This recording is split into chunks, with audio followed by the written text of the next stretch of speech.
Shri Jismon, CPI മയപ്പെടുമോ?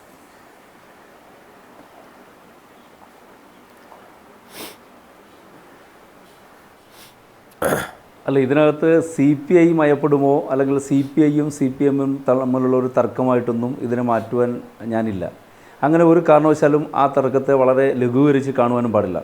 കാരണം ഇത് CPI എന്നുള്ള രീതിയിലാണെങ്കിലും അല്ലെങ്കിൽ AVF എന്ന രീതിയിലാണെങ്കിലും ഞങ്ങൾ ഇതിനകത്ത് വളരെ ശക്തമായി സമരം ചെയ്യുന്നത്. ഈ PM ശ്രീയിൽ ഒപ്പുവെച്ചതുമായി ബന്ധപ്പെട്ടുകൊണ്ട് വളരെ ശക്തമായ പ്രതിഷേധമുണ്ട് എന്നുള്ളത് യാഥാർത്ഥ്യമാണ്. ആ PM ശ്രീ പദ്ധതിയിൽ ഒപ്പുവെക്കാൻ തീരുമാനിച്ചതിനെ ഞങ്ങൾ ശക്തമായി എതിർക്കുന്നതിൻ്റെ പ്രധാനപ്പെട്ട കാരണം എന്ന് പറഞ്ഞാൽ 2020 കൊണ്ടുവന്ന ന്യൂ എഡ്യൂക്കേഷൻ പോളിസി, ശ്യാംരാജ് നേരത്തെ ഇവിടെ അതിനെക്കുറിച്ചെല്ലാം വളരെ ഘോരഘോരം പ്രസംഗിക്കുകയുണ്ടായി. ന്യൂ എഡ്യൂക്കേഷൻ പോളിസി ഈ രാജ്യത്തിൻ്റെ വിദ്യാഭ്യാസ മേഖലയിൽ ഉണ്ടാക്കുവാൻ പോകുന്ന അപകടങ്ങളെക്കുറിച്ച് ഈ രാജ്യത്തെ മുഴുവൻ ജനങ്ങളും തിരിച്ചറിഞ്ഞാണ് വലിയ പ്രതിഷേധം രാജ്യത്ത് ന്യൂ എഡ്യൂക്കേഷൻ പോളിസിയുമായി ബന്ധപ്പെട്ടുകൊണ്ട് ഉയർന്നു വരികയാണ്.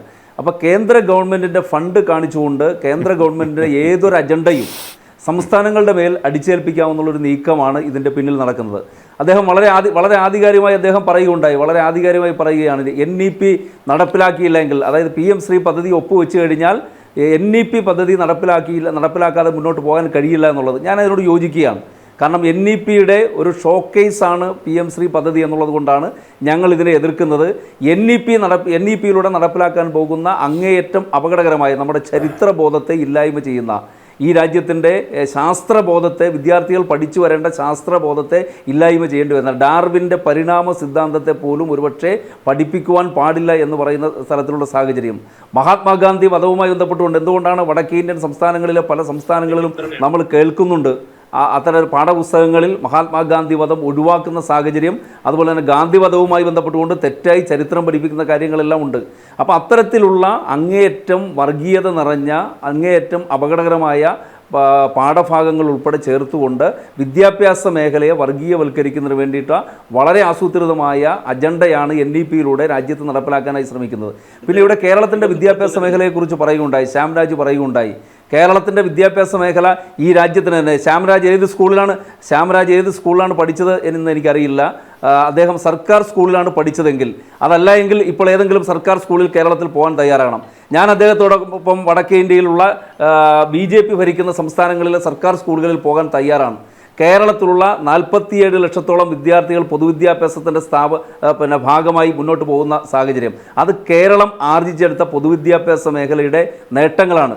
ഇപ്പോൾ PM ശ്രീ പദ്ധതിയെക്കുറിച്ച് വളരെ ഘോഷിക്കുന്നുണ്ട്, വളരെ കൊട്ടിഘോഷിച്ചുകൊണ്ട് പറയുന്നുണ്ട് PM ശ്രീ പദ്ധതി നടപ്പിലാക്കുന്നു എന്നപ്പെടുന്നുണ്ട്. ഞാൻ ഒരു ചോദ്യം ചോദിക്കുകയാണ്. GDPയുടെ 6% വിദ്യാഭ്യാസ മേഖലയ്ക്ക് വേണ്ടി നീക്കി വെക്കണമെന്ന് എത്രയോ കാലമായി നമ്മൾ ആവശ്യപ്പെട്ടുകൊണ്ടിരിക്കുകയാണ്. പക്ഷേ ഇപ്പോൾ നരേന്ദ്രമോദി ഇപ്പോൾ GDPയുടെ എത്ര ശതമാനമാണ് വിദ്യാഭ്യാസ മേഖലയ്ക്ക് വേണ്ടി മാറ്റിവെച്ചിരിക്കുന്നത്? 0.7% മാത്രമാണ് ഇപ്പോഴും വിദ്യാഭ്യാസ മേഖലയ്ക്ക് വേണ്ടി മാറ്റിവെച്ചിരിക്കുന്നത് എന്നുള്ളതാണ്. അപ്പോൾ അതുകൊണ്ട് കേരളത്തിൽ ഇപ്പോൾ PM ശ്രീ പദ്ധതി നടപ്പിലാക്കുമ്പോൾ 336 സ്കൂളുകളിലാണ് PM ശ്രീ പദ്ധതി ആദ്യഘട്ടത്തിൽ നടപ്പിലാക്കാൻ പോകുന്നതെന്നാണ് ഞാൻ മനസ്സിലാക്കുന്നത്. ആ 336 സ്കൂളുകളിൽ PM ശ്രീ പദ്ധതിയുടെ ആദ്യഘട്ടത്തിലുള്ള അടിസ്ഥാന സൗകര്യ വികസനങ്ങളുമായി ബന്ധപ്പെട്ടുകൊണ്ടുള്ള കാര്യങ്ങൾ പറയുന്നുണ്ട്. ഇതെല്ലാം കേരളം കൈവരിച്ചതാണ്. അതായത്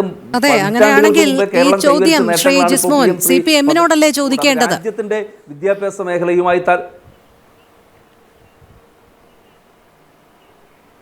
അല്ല, ഞങ്ങൾ കൃത്യമായി പറഞ്ഞല്ലോ, ഇതിനകത്ത് നയപരമായൊരു വിഷയമുണ്ട്. എന്തുകൊണ്ടാണ് PM ശ്രീ പദ്ധതിയെ എതിർക്കുന്നത്? ഇപ്പോൾ CPI ആണെങ്കിലും AVF ആണെങ്കിലും PM ശ്രീ പദ്ധതിയെ ഞങ്ങൾ എതിർക്കുന്നു. ഞങ്ങൾ മാത്രമല്ല, CPMും NEPയെ എതിർക്കുന്നതാണ്. ദേശീയ അടിസ്ഥാനത്തിൽ CPMും DYFI ഉൾപ്പെടെയുള്ള സംഘടനകളെല്ലാം NEPയെ എതിർക്കുകയാണ്. രാജ്യത്ത് NEPക്കെതിരായി രാജ്യത്ത് വലിയ പ്രക്ഷോഭം ഉയർന്നു വരുന്നൊരു സാഹചര്യത്തിൽ കേരളത്തിൽ അത് നടപ്പിലാക്കാൻ പോകുമ്പോൾ അതൊരു തെറ്റായ സന്ദേശം നൽകും എന്നുള്ളതാണ്.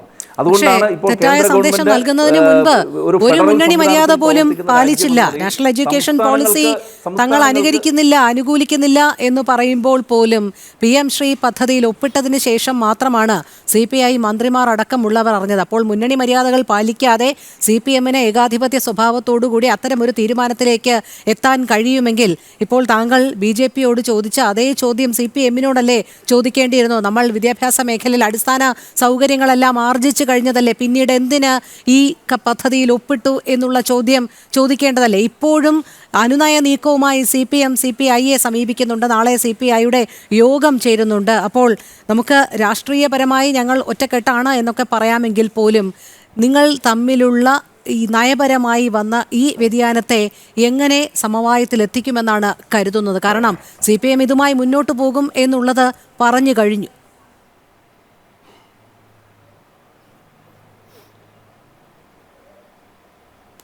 അല്ല, ഇതിനകത്ത് ഞങ്ങൾ പറയുന്നത് വളരെ ശക്തമായ നിയമ പോരാട്ടം ഈ കേന്ദ്ര ഗവൺമെൻറ് വിദ്യാഭ്യാസ മേഖലയുമായി ബന്ധപ്പെട്ടുകൊണ്ട് NEP നടപ്പിലാക്കുന്നതിന് വേണ്ടി ഫെഡറൽ സംവിധാനത്തെ ദുർബലപ്പെടുത്തുന്ന രീതിയിൽ കേന്ദ്രം നടത്തുന്ന നീക്കത്തിനെതിരായി തമിഴ്നാട് വളരെ ശക്തമായ നിയമ പോരാട്ടം നടത്തുകയാണ്.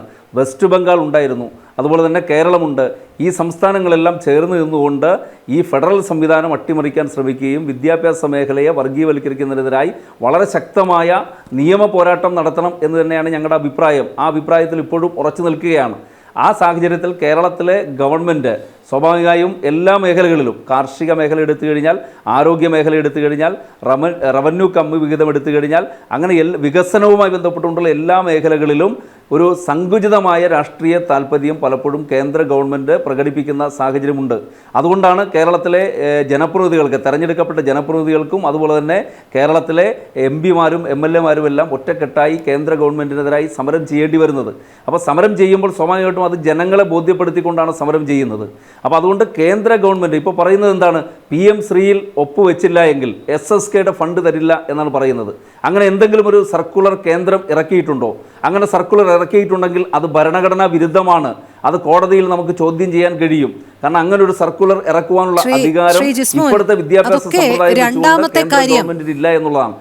വിദ്യാഭ്യാസ മേഖല നമ്മൾ ഈ ചർച്ചയിലേക്ക് വരുമ്പോൾ CPM CPI തർക്കത്തിൽ ആദ്യം ഒരു വിശദീകരണം നൽകിയതിന് ശേഷം PM ശ്രീ പദ്ധതിയെ എന്തു കാരണങ്ങളാൽ പ്രതികൂലമായി കാണുന്നു അല്ലെങ്കിൽ അനുകൂലിക്കുന്നില്ല എന്ന് പറയുന്നതല്ലേ ഉചിതം? ഇതുവരെ താങ്കൾ അതിലേക്ക് എത്തിച്ചേർന്നിട്ടില്ല.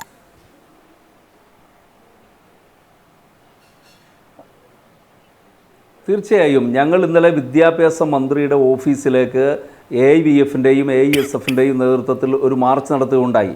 ആ മാർച്ചിനകത്ത് ജനൻ TV-യുടെ പ്രതിനിധി ആ മാർച്ച് റിപ്പോർട്ട് ചെയ്യുന്നതിന് വേണ്ടി എത്തിയിരുന്നു. കൃത്യം ഞങ്ങൾ 1 മണിക്കൂറോളം വിശദീകരിച്ചത് ഈ PM ശ്രീ പദ്ധതിയുമായി ബന്ധപ്പെട്ടുകൊണ്ട് വിദ്യാഭ്യാസ വകുപ്പിൻ്റെ ഭാഗത്തു നിന്നുണ്ടായ ഒരു വീഴ്ച ഞങ്ങൾക്ക് വളരെ കൃത്യമായി തന്നെ ചൂണ്ടിക്കാണിച്ചു. അത് നയപരമായിട്ടുള്ളൊരു വ്യതിയാനമാണ്. വിദ്യാഭ്യാസ വകുപ്പ് PM ശ്രീയിൽ ഒപ്പിട്ടത് LDF-ൻ്റെ പ്രഖ്യാപിതമായ ഒരു നയപരിപാടികൾക്ക് അനുസൃതമായിട്ടല്ല, അതിന് ഘടകവിരുദ്ധമായിട്ടാണ് ഒപ്പിട്ടത് എന്നുള്ള അഭിപ്രായം ഞങ്ങൾ പറയുകയുണ്ടായി. അതുകൊണ്ടാണ് ഞങ്ങൾ പരസ്യമായി ഇടതുപക്ഷ ജനാധിപത്യ മുന്നണി ഗവൺമെൻറ് അധികാരത്തിലിരിക്കുമ്പോൾ വിദ്യാഭ്യാസ മേഖലയിൽ ഈ രാജ്യത്ത് തന്നെ ഏറ്റവും ക്രിയാത്മകമായി ഇടപെട്ട ഗവൺമെൻറ് കേരളത്തിലെ LDF ഗവൺമെൻറ്റാണ് എന്ന ബോധ്യം ഞങ്ങൾക്കുണ്ട്. 45,000 സ്മാർട്ട് ക്ലാസ് റൂമുകൾ പുതുതായി നിർമ്മിച്ചത് ഈ ഗവൺമെൻറ്റാണ് എന്നുള്ള ബോധ്യം ഞങ്ങൾക്കുണ്ട്. 11 ലക്ഷത്തോളം വിദ്യാർത്ഥികൾ കഴിഞ്ഞ 9 വർഷം കൊണ്ട് കൊഴിഞ്ഞുപോയ വിദ്യാർത്ഥികൾ ഉൾപ്പെടെയുള്ളവരെ പൊതുവിദ്യാഭ്യാസത്തിൻ്റെ ഭാഗമാക്കാൻ കഴിഞ്ഞിട്ടുള്ളത് പൊതുവിദ്യാഭ്യാസ സ്ഥാപനങ്ങളുമായി ബന്ധപ്പെട്ടുകൊണ്ടുള്ള ശക്തമായ ഇടപെടലാണ്. അങ്ങനെയുള്ള ഒരു സംസ്ഥാനത്ത് ഈ കേന്ദ്ര ഗവൺമെൻറ്റിൻ്റെ വാറോല കാണിച്ചുകൊണ്ട് ഒപ്പിടേണ്ട ഒരു സാഹചര്യം ഉണ്ടായിരുന്നില്ല. അത് അങ്ങനെ ഒപ്പിടേണ്ട സാഹചര്യം ഉണ്ടെങ്കിൽ ആദ്യം ചർച്ച ചെയ്യപ്പെടേണ്ടത് LDF-ലാണ്. LDF-ൻ്റെ നയങ്ങൾക്ക് വിരുദ്ധമായിട്ടുള്ള അല്ലെങ്കിൽ നയങ്ങളിൽ പറഞ്ഞിട്ടുള്ളതിൽ നിന്ന് വ്യത്യസ്തമായ ഒരു നിലപാടാണ്. അങ്ങനെ LDF-ൽ ചർച്ച ചെയ്യണം. അതിനുശേഷം ക്യാബിനറ്റിനകത്ത് ചർച്ച ചെയ്യണം. ആ ക്യാബിനറ്റിനകത്ത് ചർച്ച ചെയ്യുന്നതിനോടൊപ്പം തന്നെ ഈ കേരളത്തിൻ്റെ പൊതുസമൂഹത്തിൽ വിദ്യാർത്ഥി സംഘടനകളെയും അധ്യാപക സംഘടനകളെയും വിളിച്ചു ചേർത്ത് അവരുടെ കാര്യങ്ങൾ ബോധ്യപ്പെടുത്തിയിരുന്നു. ഞങ്ങൾ ഒരിക്കലും ഈ വിദ്യാഭ്യാസ വകുപ്പ് ഒരിക്കലും ഇതിൽ ഒപ്പിടില്ല എന്നുള്ളത്. അപ്പോൾ അതിൽ മാറ്റമുണ്ടാകണമെങ്കിൽ അവരെ ബോധ്യപ്പെടുത്തണമായിരുന്നു. ഇതുണ്ടായിട്ടില്ല എന്നുള്ളത് ഒരു നയപരമായ വ്യതിയാനമാണ്. അതിനെതിരെയുള്ള പ്രതിഷേധം ഞങ്ങൾ സംഘടിപ്പിക്കുകയാണ്. അതിനകത്ത് രാഷ്ട്രീയ ലക്ഷ്യത്തോടുകൂടി കോൺഗ്രസിൻ്റെ ഇടപെടൽ നടത്തുന്നു. നേരത്തെ ഇവിടെ സൂചിപ്പിക്കുകയുണ്ടായി, കോൺഗ്രസിൻ്റെ പ്രതിനിധി അടക്കം പറയുകയുണ്ടായി, കേരളത്തിൽ നിങ്ങൾ സമരം ചെയ്യുന്നതിനെല്ലാം ഞങ്ങൾ സ്വാഗതം ചെയ്യുകയാണ് ഈ വിഷയത്തിനകത്ത്. പക്ഷേ കോൺഗ്രസ് അധികാരത്തിലിരുന്ന മധ്യപ്രദേശിലും ഹിമാചൽ പ്രദേശിലും ഉൾപ്പെടെയുള്ള സംസ്ഥാനങ്ങളിൽ ഇത് കോൺഗ്രസിൻ്റെ കാലഘട്ടത്തിൽ ഒപ്പിട്ടിരുന്നു. ഇപ്പോൾ കോൺഗ്രസ് അധികാരത്തിലിരിക്കുന്ന സ്ഥലത്തുണ്ട്. MOU-വിൽ നിന്ന് പിന്മാറുന്നതിന് വേണ്ടി യാതൊരു നിയമ തടസ്സവും ഇല്ല. നിയമവിദഗ്ധരുമായി സംസാരിച്ചു കഴിഞ്ഞാൽ അറിയാൻ കഴിയും. MOU-ൽ നിന്ന് ചിലപ്പോൾ ഒരു പക്ഷേ ഫണ്ട് തരില്ല എന്ന് പറയാൻ കഴിയും.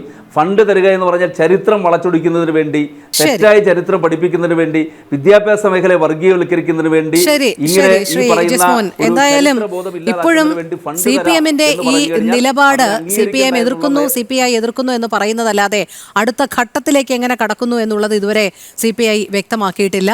നാളെ കഴിഞ്ഞതിന് ശേഷമെങ്കിലും അതിനൊരു തീരുമാനമുണ്ടാകും എന്ന് തന്നെ നമുക്ക് കരുതാം.